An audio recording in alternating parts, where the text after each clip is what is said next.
जीता है। कितने साल? जम के बोलो जरा। 40 साल तक मनुष्य अपने जीवन को सही जीता है। खूब खाता, आराम से पचता, खूब डेंटिंग पेंटिंग सब चकाचक, कपड़े मपड़े सब जोरदार, रकम मकम सब पहने, खूब अच्छा लगे, क्योंकि 40 वर्ष की जिंदगी तुम्हारी है।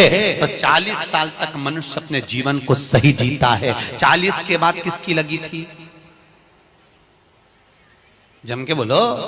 गधे की।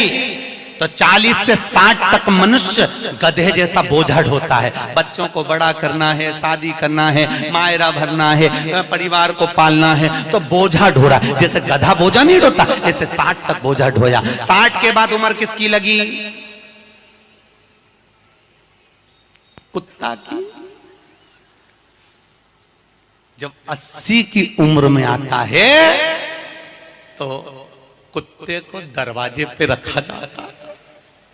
जब तुम्हारी 80 की उम्र होगी तो घर के लोग कुर्सी डाल के खटिया पलंग करने से वैभव बढ़ता है। आंवले के वृक्ष की परिक्रमा करने से लक्ष्मी बढ़ती है, याद रखिए। तुलसी की परिक्रमा करने से सौभाग्य बढ़ता है। अब 108 मन का लगाओ, चाहे 208 लगाओ, 216 लगाओ, ये आपके ऊपर है। यहां आपका भाव होना चाहिए कि हम भगवान को कैसे रिझाएं, कैसे रिझाएं, ये आपका भाव है।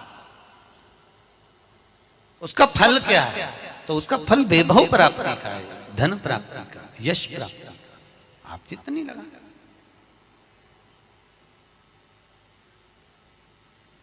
ऋषभदेव जी के पुत्र श्री भरत जी महाराज